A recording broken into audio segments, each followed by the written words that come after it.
It's great to have you with me. The church, who are we exactly, and what are we supposed to be doing? We pick up the story with the people of Judah under Greek rule, but struggling with questions among themselves, questions about the best way to understand and interpret Judah's ancient traditions, which are written down in these texts, this collection of texts. But also, there's a question directed at the rulers. How do you really expect us to abandon our God and worship your gods?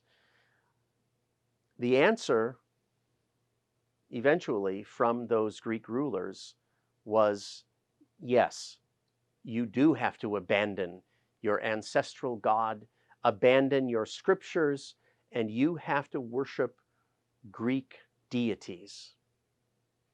Well, in 167 BCE, the Judahites revolted against this demand, initially under the leadership of a priest who refused in the most absolute way to make a sacrifice to a pagan deity, to some god other than the one God of Judah and Israel.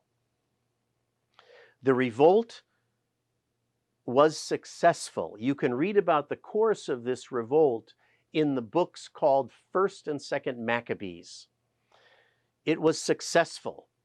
And so the Greeks not only were unsuccessful in imposing their religion and many of their cultural practices, though the language did stick. Everybody in the region continued speaking Greek, but the Greeks no longer ruled the region of Judah and Israel. They became independent again. Still, and Hanukkah, the celebration of Hanukkah, is a remembering and a celebrating of that successful revolt against the imposition of Greek culture and Greek ways. So Judah found itself independent once again, and there was among some people a rising expectation, maybe this is it, maybe now the ancient promises will be fulfilled, because it turned out not to be fulfilled with the monarchy, and it turned out not to be fulfilled with the return from exile in Babylon, but maybe now, maybe this is it. Maybe this is the fulfillment of God's promise. The great vision of God's kingdom will arise among us. But there was great conflict among Judahites, between Judahites. But this great conflict gave rise to great ferment and creativity, religiously and theologically. There was a great argument about who should rule and about who should be the high priest and how that should function. Eventually, a new power, a new rising power in the Mediterranean stepped in.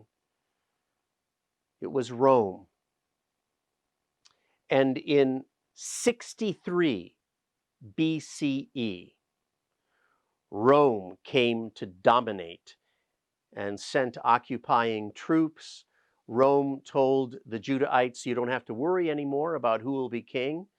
You can take care of the high priest. The Romans said, we don't care, but you don't have to worry about who's ruling and to whom you have to pay taxes. It's us, and we'll take care of the rest.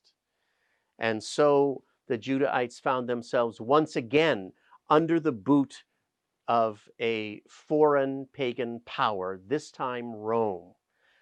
But there continued, under Roman domination, this period of tremendous religious and theological creativity. There was a kind of blossoming among Judahites. There were many, many movements. There were important rabbis. The temple was very active, was well supported. The temple, the rebuilt temple, well supported, and the temple was rolling full speed ahead. But also the synagogue. There were synagogues across Palestine, and Judahites,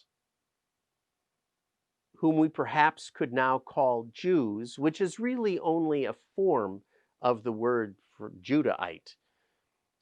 But Jews were gathering, even if they couldn't go to Jerusalem for the temple, they're gathering weekly, gathering on the Sabbath to read the ancient writings, to have them interpreted, to hear the teachings of the ancient tradition, to learn how to practice faithfulness, how to do faith in the one mysterious God of liberating Exodus and covenant. Even under now the domination of Rome, that faithfulness continues, and that tremendously vital, urgent, and passionate conversation, argument, sometimes confrontation carries on. We will pick up the story next time. Thank you again for joining me.